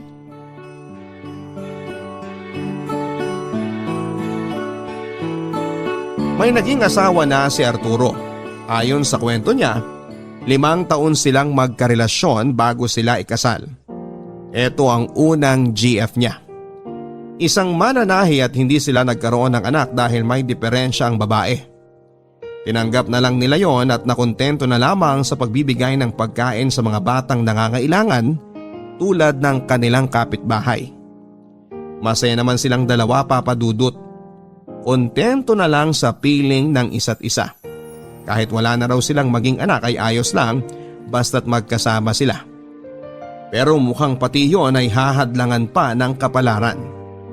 Isang araw ay na-diagnose ang kanyang asawa na may leukemia at isang araw ay binawi na ito ng Diyos.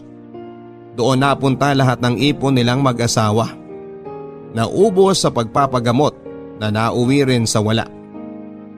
Isang dekada na raw ang nakakaraan mula nang namatay ang asawa niya. Pero hindi pa rin ito maisip na maghanap ng bago. Nag-focus ito sa pagiging jeepney driver at tinuloy ang nakasanayan nilang mag-asawa na tumulong sa mga batang nangangailangan. Matapos kong marinig ang kanyang kwento ay naawa ako rito. Nakonsensya ako sa ginawa kong pagmamaldita sa kanya. Kaya naman sa mga sumunod na pagpunta nito sa beer house ay naging mabait na ako sa kanya. Kahit pa kapilangang na ibibigay nito sa akin at bibingka. Lagi pa rin itong nag-iiwan ng 50 pesos kada gabi at kapag malakas ang kita niya ay may dala-dala itong pagkain galing karinderya para may panglaman daw ako sa aking tiyan bago ako sumabak sa mga alak. Mabait naman siya sa akin, Papa Dudut. Naalala ko tuloy ang tatay ko sa kanya. Nakwento ko na nga rin ang nangyari sa akin noong bata ako at kung paano ako napadpad sa beer house na yon.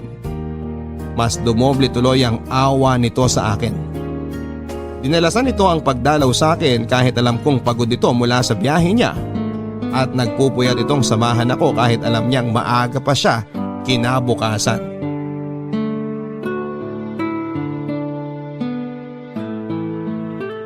Diretsahin mo nga ako. Ano yun? Type mo ba ako? Ha? Sus! Patorpe-torpe ka pa dyan? Yung mga padala-dala mo ng bibingka rito gabi-gabi, sa tingin mo hindi obvious na gusto mo ako? Kahit yung langgam na nakikiagaw sa akin sa asukal ng bibingka, alam niyang type mo ko no? Di ka ba magagalit kung oo? Magagalit ako kung manliligaw ka sa akin. Ayaw mo bang ligawan kita? Seryoso ka ba? 20 ako, 40 ka na no? Gusto mo bang isipin ng lahat na mag-ama tayo? Importante ba ang sasabihin ng iba? Dapat hindi, di ba? Pero naman, doble ang edad mo sa akin, Arturo. Tsaka ano bang nakita mo sa akin? Tingnan mo nga, banlag ang mga mata ko. Ang bilbil ko nag-uumapaw dahil sa alak. Alam ko ring pansin mo yung pangingitim ng kilikili ko. Itong mukha ko, ang oily-oily. Mukha nga ako mabaho kahit bagong ligo. Mukha akong tambayan ng libag at saka… Hindi itsura ang basehan ko sa babaeng nagugustuhan ko. So ano nga ang basihan mo? Ugali? Nakita mo naman kung paano kita itrato nung una pa lang. Asal kakampinan ni Satanas, diba? Ramdam ko namang paraan mo lang yun para itaboy mo ang mga taong gustong mahalin ka. Ano bang pinagsasabi mo dyan? Nagtatapang-tapangan ka pero sa totoo lang, kailangan mo ng kasama. Alam kong mabuti ka, base sa mga naging kwento mo sa iyong nakaraan. Hindi ko kailangan ng kasama. Talagang pinatapang ka lang masyado ng mga pinagdaanan mo. Kaya ka ganyan. Kaya ganyan kataas ang harang mo sa sarili mo at sa taong gustong mahalin ka ng totoo. Ewan ko sa'yo. Umalis ka na nga. Ubus na yung kape mo, tsaka papasada ka pa. Hayaan mo kung mahalin ka. Ibaba mo ang harang. Maniwala ka. Kaya kitang alagaan. Pinaalis ko na ito bago pa ako maluha. Totoo naman ang sinasabi niya. Nagtatapang-tapangan lang ako. Paraan ko ito para depensahan ang lungkot na nararamdaman ko. Ito ang paraan ko, Papa Dudut, para itaboy ang mga lumalapit sa akin. Pakaramdam ko kasi tulad lang sila ng tatay ko na matapos akong mahalin at alagaan ay iiwan din ako ng walang paalam. Ayaw kong maulit yon. Ayoko na at hindi na kaya ng puso kong tumanggap muli ng ganong klase ng sitwasyon at hindi ko yon hahayaang mangyari. Kaya nga lahat ng sumubok na manligaw sa akin ay tinataboy ko. Nawala naman silang lahat matapos kong gawin yon pero iba itong si Arturo. Kahit na anong taboy ko ay paulit-ulit ang pagbabalik niya para patunayang gusto niya ako talaga. Nang mga sumunod na punta ni Arturo sa beer house ay lagi itong may dalang isang pirasong rosas at ulam. Minsan bumibili din ito na magagamit ko tulad ng suklay, bimpo, mga 3-in-1 na kape, mumurahing lotion, masyadong mapulang lipstick na pati napkin ay siya na rin ang bumibili. Praktikal kasing tao ito. Mas gusto niya yung ibinibigay niya sa akin ay magagamit ko. Tinatanong ko siya kung bakit nagbibigay pa ito ng rosas hindi naman praktikal yon. Ang sagot niya, deserve ko raw ang kagandahan ng rosas. Hindi na ako nakapagsalita pa. Aaminin ko sa inyo, Papa Dudut, na unti-unti nang nahuhulog ang loob ko kay Arturo. Pero hindi ko magawang sabihin yon sa kanya. Hindi ko pinaparamdam sa kanya at kahit mahigit 1 taon na ang lumipas ay hindi ko pa rin siya sinasagot. Hindi naman ako nito minamadali. Ang sabi niya ay handa siyang maghintay hanggang mahalin ko na siya. Isang bagay na mas lalong nagpa-fall sa akin sa kanya. Hindi lahat ng lalaki ay handang gawin yon. Yung iba kapag hindi pa rin sinasagot sa loob ng 1 buwan ay naghahanap na ng iba. Yung iba naman ay sabay-sabay ang nililigawan para walang talo kung sakaling mabasted siya ng iba. Pero itong si Arturo ay kakaiba talaga. Alam kong swerte na ako sa kanya pero hindi ko pa rin siya magawang piliin dahil jeepney driver lamang ito. Oo, Papa Dudut, isang malaking issue sa akin ang trabaho niya. Gusto kong makaahon sa hirap. Hindi ako nakapagtapos kaya naman ang nakikita kong paraan para makaahon ay sa piling ng isang lalaking may kaya. Yung lalaking may magandang trabaho. At kahit na anong hilingin ko ay maibibigay niya. Pero bakit pa ba ako umaasa? Sino ba naman ang susustento sa akin? Kung na palang ay sinabi ko na sa inyo na hindi ako maganda. Ipitsugin pa ang beer house na pinagtatrabahuhan ko. Sa tingin ninyo ay sinong mayamang lalaki o may kayang lalaki ang papasok sa beer house at magiging Prince Charming ko? Wala naman, hindi ba? Si Arturo lang ang Prince Charming na bigay sa akin pero prinsipeng walang pera. Sabihin nyo nga sa akin, masama ba talaga na umasa o mangarap na makakahanap ng lalaking may sapat na pera para iahon ako sa hirap? Nakapagpasya na ako, iiwasan ko na si Arturo. Eto lang naman ang nararapat. Wala akong magandang kinabukasan kung siya ang pipiliin ko. Isipin nyo na lang ha. Hindi na nga sapat ang kinikita niya. Sa pagpapasada, nagbibigay pa ito ng pera sa mga hindi niya kaano-anong mga bata. Paano naman ako kung nagkataon na karelasyon ko na siya, hindi ba? Praktikalan na ngayon. Utak muna bago puso. Iniiwasan mo ba ako? Hindi ba obvious? Pero bakit? May nagawa ba akong mali? Wala. Bakit nga? Kasi nga 'di ba binabasted na kita? Ano bang dapat gawin pagkatapos nun? Di ba dapat iwasan ka na? Pwede naman akong maghintay kung talagang hindi ka pa handa eh. Hindi ako magiging ready sa'yo. Huwag mo nang sayangin ang oras mo. Manligaw ka ng iba. Pero ikaw ang gusto ko. Gusto mo bang ulitin ko sa pagmumukha mo lahat ng kapintasan ko para matauhan ka? Pati mga kapintasan mo minahal ko na. Talaga lang ha? Magda, pakiusap. Umalis ka na, pwede ba? Hindi ako matitable nito kung dikit ka ng dikit sa akin. Hindi ako aalis. Umorder ka ng gusto mo at ako na ang bahala. Ikaw talagang bahala? 50 pesos nga lang ang kaya mong ibigay sa akin. Anong akala mo rito sa beer house namin? Karinderya? Mahal kita, Magda. Magmahal ka na lang ng iba. Ikaw ang gusto kong makasama. Hindi kita gustong makasama. Magda, huwag mo naman akong itaboy. Alam kong gusto mo rin ako pero… Ang kapal naman ang mukha mo, oy. Para nakitang tatay for your information. Nakikita ko ang ngiti sa mga mata mo kapag kausap mo ako. Di mo basta-bastang mapepeke yun. Pwede bang maningning lang talaga ang mga mata ko dahil uminom ako ng gin? Turo sa akin ng nanay ko noon na kapag ang mata ang nakangiti, totoo ang nararamdamang saya. Alam kong masaya ka kapag kasama ako, Magda. Lakas din no? Magda. Ano bang…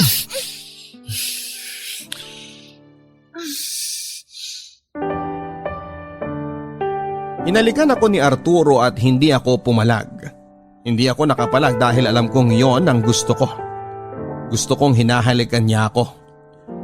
Gusto kong niyakap niya ako pagkatapos. Nakakapanghina. Ganon palang epekto kapag nagmamahal ka na.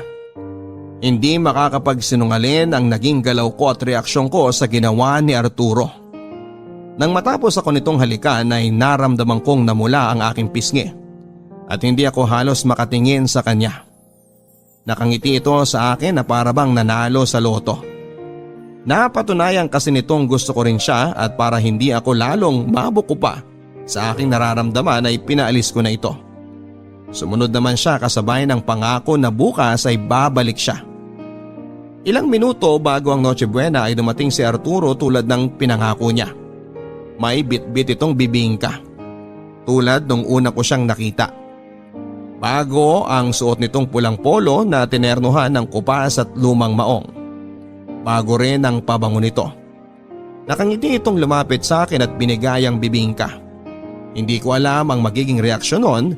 Hanggang ngayon kasi ay naglalaro pa rin sa aking isipan ang ginawa nitong paghalik sa akin. Para bang nalalasahan ko pa rin ang tamis ng kanyang labi. Pero syempre, hindi ko yon sinabi sa kanya. Nakakahiya.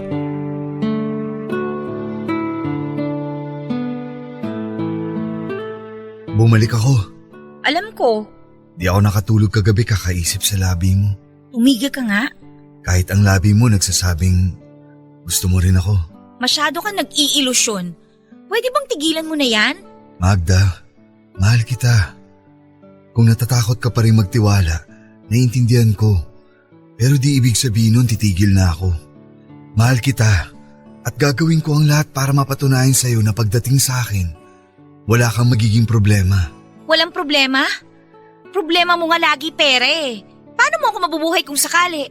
Alam kong di kalakihan ang kinikita ko pero marangal ang pinanggagalingan nito. At kung sakaling magiging tayo, dodoblehin ko ang pagkayod para lang mabili ko yung mga gusto mo.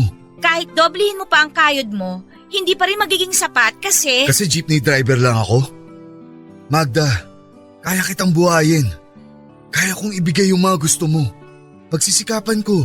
Huwag ka nga magsalita na parang ang dali-dali lang ibigay yung mga gusto ko.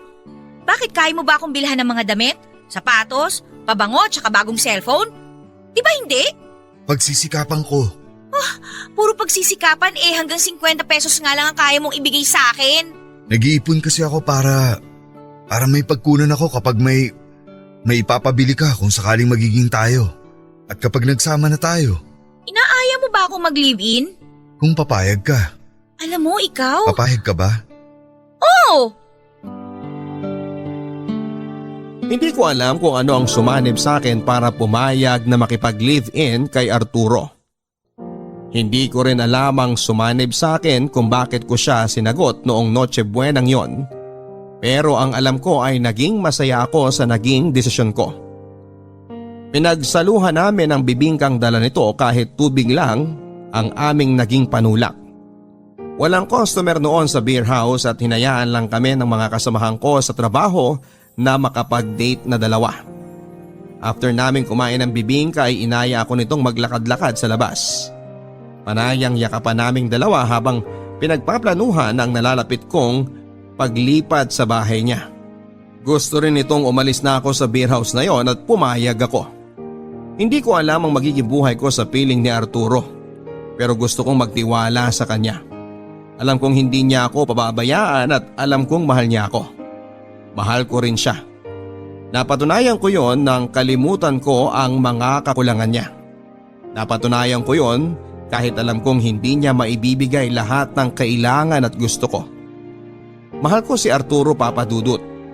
Masaya akong dumating siya sa buhay ko. Tumigil ako sa pagbabalik tanaw sa nakaraan namin ni Arturo nang makita ko ang isang tindera ng bibingka.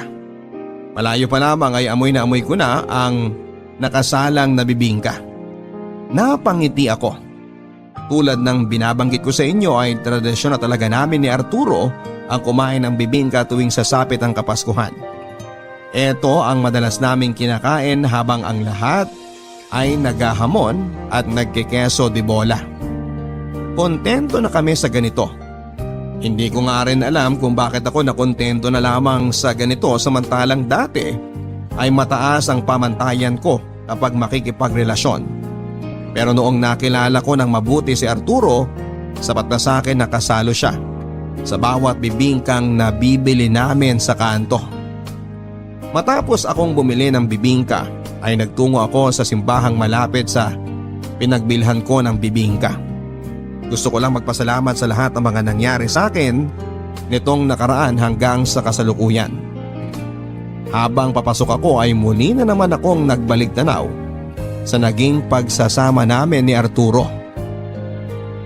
Sa simula ng aming relasyong dalawa ay sumubok na kaming magkaanak. Alam kong pangarap talaga ni Arturo ang magkaroon ng anak.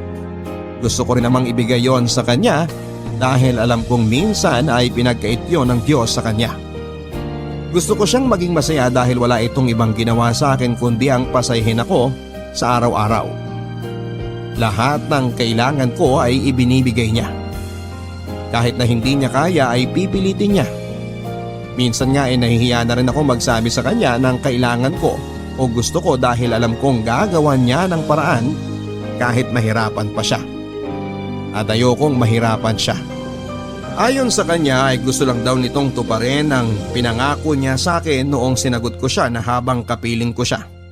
Lahat ng gusto ko ay pagsisikapan niya at kahit na ilang taon na kaming nagsasama ay hindi pa rin siya nagbabago. Gusto pa rin itong ibigay lahat ng maibigan ko. Kaya naman nang hilingin ito na sana ay makabuo na kami ng anak ay pumayag ako. Handa na rin ako. Wala naman akong ibang nakikitang magiging ama ng anak ko kundi si Arturo lamang. Ilang beses kaming sumubok, Papa Dudut, pero walang nangyari. Ayaw naming magpa-check up, Papa Dudut, sa takot na baka balitaan kami ng hindi maganda ng doktor. May takot na rin talaga sa doktor si Arturo. Ang huling beses niyang nakakita ng doktor ay noong buhay pa ang asawa niya. Ang sabi ko sa kanya ay mukhang kailangan ko na rin magpa-check up para malaman kung sa akin ba ang diferensya kung bakit kami ay hindi magkaanak. Nung una ay alanganin nito at ang sabi niya ay wala namang magandang balita lagi ang doktor. Inawakan ko ang kamay niya at sinabing magtiwala siya. Umayag siya pero sa dulo ay tama rin pala siya. Walang naging magandang balita ang doktor.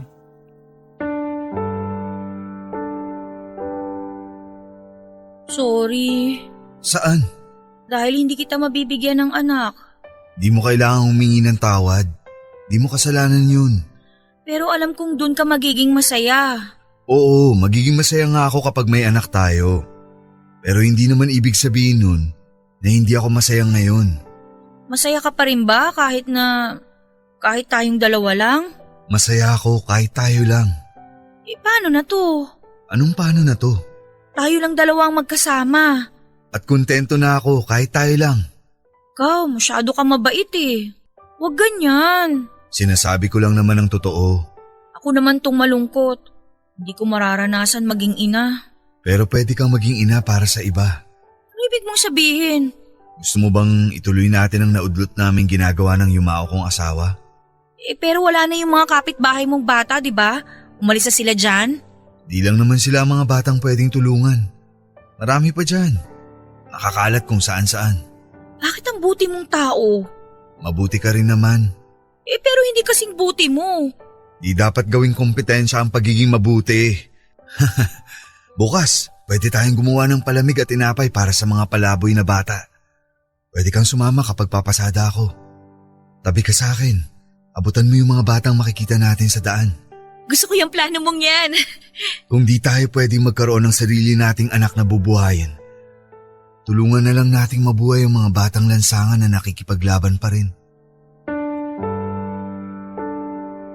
At dahil sa kabutihan ni Arturo, ay mas lalo ko pa itong minahal, Papa Dudut. Ganon ang ginawa namin. Isang beses kada linggo ay namimigay kami ng mga simpleng pagkain lang sa mga bata. Hindi masyadong malaki o marami o nakakabusog ang mga yon, pero sana ay nakakatulong din kahit papaano. Pinagpatuloy namin ang ginagawa nila dati noong buhay pa ang asawa niya. Ngayon ay nakikita ko na kung bakit siya minahal talaga ng todo noong yumao niyang asawa. Iba kasi talaga ang puso ni Arturo. Hindi man ito mayaman sa salapi, pero alam kong mayaman ito sa kabutihan. Sa paglipas ng mga taon ay nakontento kami sa ganitong klase ng buhay. Kaming dalawa lang.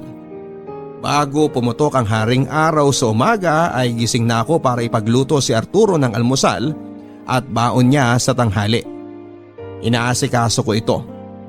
Maaga itong gumigising para rin masabayan ako sa kwentuhan. Bago mag-alas 5 ng umaga ay papasada na ito. Lagi ako nitong iniiwanan ng halik at mahigpit na yakap na akala mo ay yun na ang huli. Sabi nga niya sa akin, kailangan kung magpaparamdam ka ng pagmamahal sa karelasyon. Ibigay mo yung parang bukas mawawala ka na sa mundo. Yun ang ginagawa niya lagi, Papa Dudut. Sino bang hindi mahuhulog ng todo sa taong ganito? Namamasukan ako bilang kasambahay sa isang kakilala ni Arturo. Bago mag-alas 8 ng gabi ay nakauwi na ako. Saktong-sakto para makapagluto ng gabihan naming dalawa.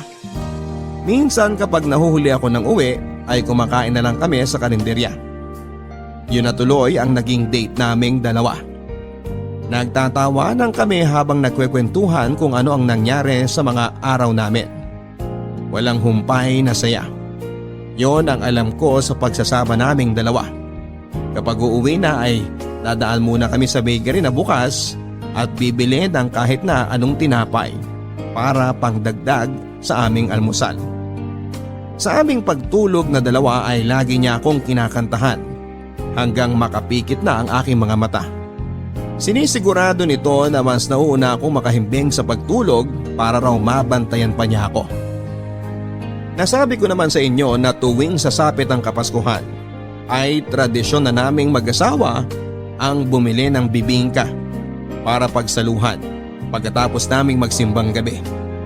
Uuwi kami sa bahay, ipagtitimpla niya ako ng kape na tulad ng kapeng tinitimpla ko sa kanya noong nagtatrabaho pa ako sa beer house. Nagbabalik tanaw kami sa aming nakaraan.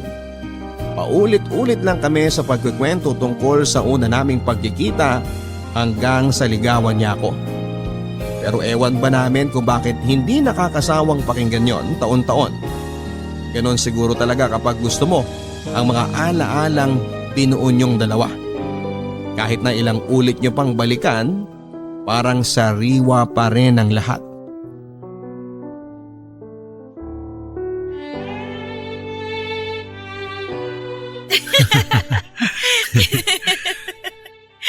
Napakakuripot mo, sabi ko sa isip ko. Talo pa ako ng baon ng isang high school na estudyante sa binibigay mong 50 pesos eh. Di ko na nga rin alam eh. Nagpanik na lang ako nun. Kasi naaalala ko sabi mo gusto mo ng pera kaya inabot ko yung 50 pesos sa bulsa ko.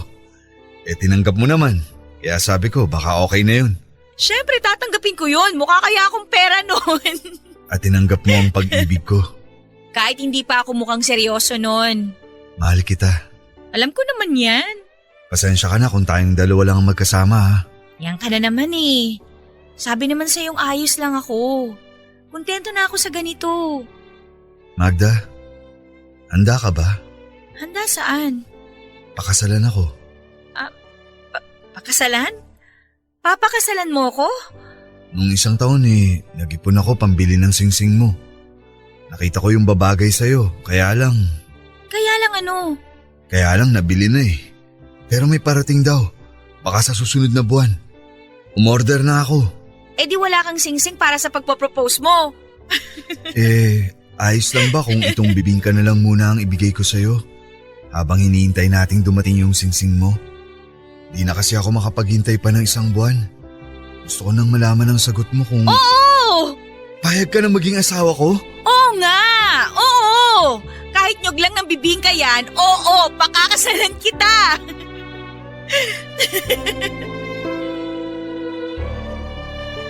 Ang planong kasal namin ay hindi natuloy. Hindi dahil nagkahiwalay kami kundi dahil na-stroke si Arturo. Sa sobrang pagtatrabaho nito ay hindi na nabantayan ang kanyang kalusugan. Gusto nito kasing makaipon talaga para maibigay sa akin yung pinapangarap kong kasal. Lagi itong hapo at madalas kong napapansin yon sa kanya dati pa. Ang sabi ko ay magpa-ospital na pero tumanggi ito. Takot pa rin sa doktor. Hinayaan ko lamang ito at iniisip ko na lamang na marahil ay pagod lang siya pero hindi pala. May iba na itong nararamdaman sa katawan niya at hindi niya yon sinasabi sa akin hanggang isang araw ay binalita na lang sa akin na dinala siya sa ospital ng mga kasamahan niyang jeepney driver. Init na init daw ito habang nagtatanghalian sila samantalang malamig ang hangin noon at umaambon pa. Kukuha lang dapat ito ng tubig dahil nakaramdam daw ito ng matinding uhaw at hilo. Pagkababa niya sa jeep kung saan sila kumakain ay bumulagta daw ito. At sabi ng doktor ay pangalawang stroke na pala niya ito. Pwede ka palang ma-stroke nang hindi mo namamalayan. Ganon ang nangyari kay Arturo. Papadudot akala ko noon ay wala nang pag-asang mabuhay pa si Arturo. Ang sabi kasi ng mga doktor ay malabo na. Kung sakali mang mabubuhay ito ay lantang gulay na. Ang sabi ng lahat ay wag na akong umasang madudugtungan pa ang buhay niya. Naging sapat naman raw ang nilagi niya sa mundong ito at pwede na siyang magpaalam. Pero ayoko. Hindi pa ako handa. Hanggat may paniniwala pa ako sa himala, kakapit pa rin ako. Oras-oras akong nagdarasal at humihiling na dagdagan pa ang mga taong pagsasama naming dalawa ni Arturo. Binuhos ko ang lahat ng laman ng puso ko sa bawat dasal ko. Hindi pa ako handang mawala ang isang taong nagpakita at nagpatunay sa akin na pwede akong mahalin, na pwede akong tanggapin. At sa unang pagkakataon sa buhay ko, pinakinggan ako ng Diyos. Sa unang pagkakataon ay nakatanggap ako ng himala dahil nabuhay si Arturo. 2 taon na ang nakakalipas mula nang na-stroke ito at ngayon ay nakaka-recover na ito kahit papaano. Hindi pa rin siya nakakalakad ng mag-isa. Hindi na halos maintindihan ang mga salita niya. Kailangan na niya lagi ng tutulong sa kanya mula sa pagbabanyo hanggang sa paghiga. Ako lahat ang gumagawa noon at hindi ako nakakaramdam ng pagod at pagkasawa. Mahal ko si Arturo at gagawin ko ito paulit-ulit kung kinakailangan. Mula nang nakilala ko siya, araw-araw niyang pinapatunayan sa akin ang pagmamahal niya. Pinagsilbihan ako nito nang hindi humihingi ng kahit na anong kapalit. At ngayong ako naman ang kailangan niya ay oras na para masuklian ko rin lahat ng ginawa niya. Napansin siguro nito na nandun ako sa kanyang tabi at nakatitig lamang sa kanya. Minulat nito ang mga mata niya at tinaplos ang aking mukha. Pinunasan ko ang luha sa gilid ng aking kaliwang mata bago pa nito yon mahawakan. Ayaw niyang umiiyak ako, lalo na noong mga panahong nagpapagaling siya. Ayaw niyang nakikitang may patak ng luha sa aking mga pisngi. Ayaw niyang nasasaktan ako. Ayaw niyang nahihirapan ako. Nagpatulong ito para bumangon. Ngumiti ito sa akin at tinignan ang orasan. Malapit na ang Noche Buena. Malapit na ang aming anibersaryo. Ngumiti itong muli sa akin at sinabi ang salitang bibingka at napangiti ako. Ito ang unang beses na nakabanggit ito ng isang buong salita nang hindi na uutal. Binangon ko na siya para magtungo kami sa kusina. Kakain na kaming muli ng bibingka tulad ng dati. Nagtimpla ko ng kape para sa aming dalawa. Tulad ng dati. Tulad noong unang kapeng tinimpla ko sa kanya noong nagtungo siya sa beer house kung saan ako nagtatrabaho. Sinubuan ko ito ng bibingka at tangulang ito ng tango na tila nagpapasalamat. Dahil muli na naman kaming nagkasama sa aming anibersaryo. Muli na naman kaming nakakain ng bibingka. Hindi man kami nakakapagkwentuhan sa aming nakaraan tulad ng dati. Pero masaya pa rin kaming pareho dahil kaharap pa rin namin ang isa't isa. Buo pa rin kaming dalawa at magkasama habang pinagsasaluhan ang bibingka na dahilan kung bakit kami magkasama sa ngayon. Ang bibingka na nagpasimula ng aming forever. Maligayang Pasko, Papa Dudut, at maraming salamat sa pagbasa ng aming kwento. Ako ang inyong kabarangay forever, Magda. Ang pag-ibig talaga ay hindi mo mapipili madalas kung kanino ito sasama. Para kina Magda at Arturo na hindi inaasahang magkakaroon ng forever, hangad naming lahat ang kasiyahan ninyo at ang agarang paggaling ni Arturo. Pinatunayan ninyo sa aming pareho na ang relasyon, anumang pagsubok ang dumaan dito, kapag ito ay totoo ay tatagal ito. Sa lahat ng mga kabarangay natin na nakapakinig ng kwento ni Magda at Arturo, sana po ay matagpuan ninyo ang taong makakahati ninyo sa mga pagsubok. Yung taong hindi kayo bibitawan kahit mahirap na ang sitwasyon. Yung taong kakapit pa rin kahit hinihila na ng mga problema palayo sa'yo.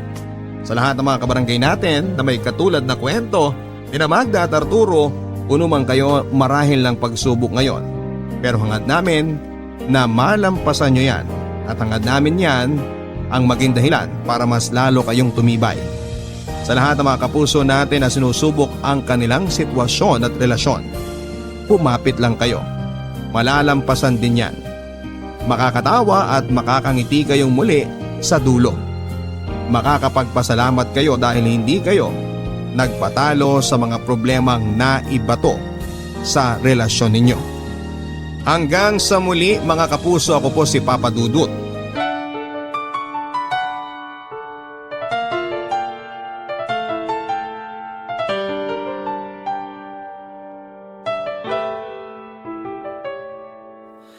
Ang buhay ay mahiwaga, laging may lungkot at saya. Sa Papa Dudut Stories, laging may karamay ka.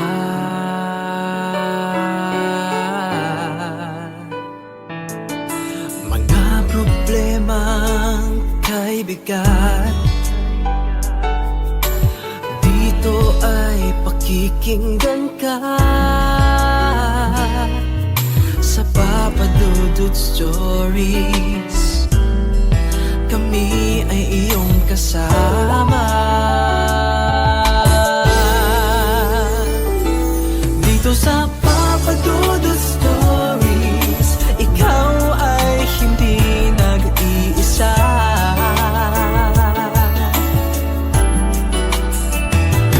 Dito sa Papa Dudut Stories, may nagmamahal sa'yo.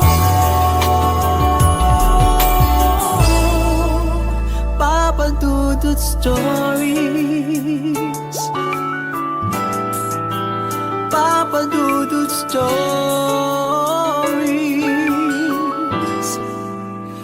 Papa Dudut Stories.